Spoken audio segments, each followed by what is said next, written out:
Meus filhos amados, vocês já ouviram alguém dizer: eu tenho livre-arbítrio, posso escolher o que quiser. Mas será que isso é mesmo verdade? Especialmente quando se trata de buscar a Deus? A fé reformada responde: sim, o homem tem vontade, mas uma vontade ferida, escravizada pelo pecado, e somente a graça de Deus pode libertá-la. Hoje vamos entender o que a Bíblia realmente ensina sobre o livre-arbítrio e o que significa ser verdadeiramente livre diante de Deus. Desde a queda de Adão, a natureza humana foi profundamente corrompida. Romanos 5:12 diz: por um só homem entrou o pecado no mundo, e pelo pecado a morte. Isso não significa que o homem perdeu a capacidade de escolher coisas naturais. Ele ainda pode estudar, trabalhar, formar família, mas, espiritualmente, algo terrível aconteceu. Ele perdeu o desejo e a capacidade de buscar a Deus. Efésios 2:1 declara: estando vós mortos em vossos delitos e pecados, mortos espiritualmente, incapazes de amar ou buscar a Deus por nós mesmos. A Confissão de Fé de Westminster, no capítulo 9,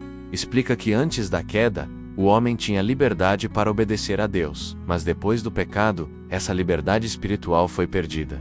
João Calvino resumiu isso, dizendo que o ser humano não tem livre arbítrio para o bem, sendo escravo do pecado. Essa é a doutrina da depravação total. Todas as faculdades humanas, mente, emoções e vontade, foram afetadas pelo pecado. Jeremias 17:9 confirma: enganoso é o coração, mais do que todas as coisas, e desesperadamente corrupto. Mas o Evangelho traz boas notícias. Em João 6:44 Jesus diz: ninguém pode vir a mim se o Pai que me enviou não o trouxer. Deus não apenas nos convida, Ele nos atrai. É o Espírito Santo quem ilumina o entendimento, desperta a fé e transforma a vontade. Filipenses 2:13 nos lembra: é Deus quem efetua em vós tanto o querer como o realizar. Assim, o homem regenerado passa da escravidão do pecado para a verdadeira liberdade em Cristo. Romanos 6:18 diz: fostes libertos do pecado e feitos servos da justiça. A graça não destrói a liberdade humana, ela restaura. O regenerado é livre para desejar o que agrada a Deus, ainda que lute contra a carne.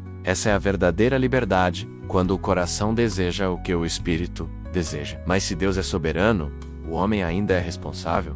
Sim, e a teologia reformada chama isso de livre agência. O homem age conforme seus desejos e, portanto, é responsável por suas escolhas.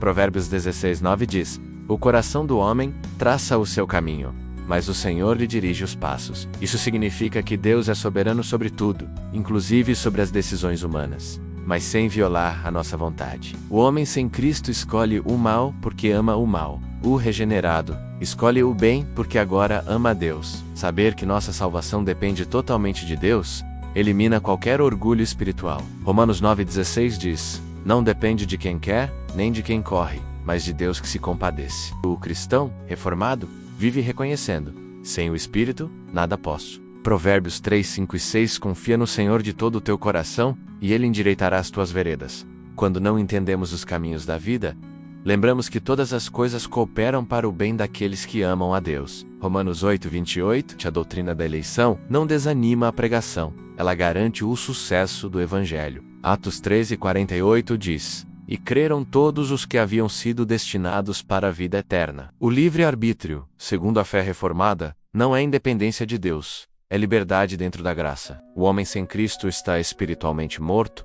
o regenerado vive em verdadeira liberdade. Em 2 Coríntios 13:17 diz: onde está o Espírito do Senhor, aí há a liberdade. Viver sob a soberania de Deus não é cativeiro, é a liberdade suprema. Quando o nosso querer é transformado pelo querer de Deus, a verdadeira liberdade não é fazer o que quero, mas finalmente, querer o que agrada a Deus. Se este conteúdo te agradou, curta e compartilhe para que outras pessoas possam ser impactadas pela palavra de Deus, e que Deus os abençoe.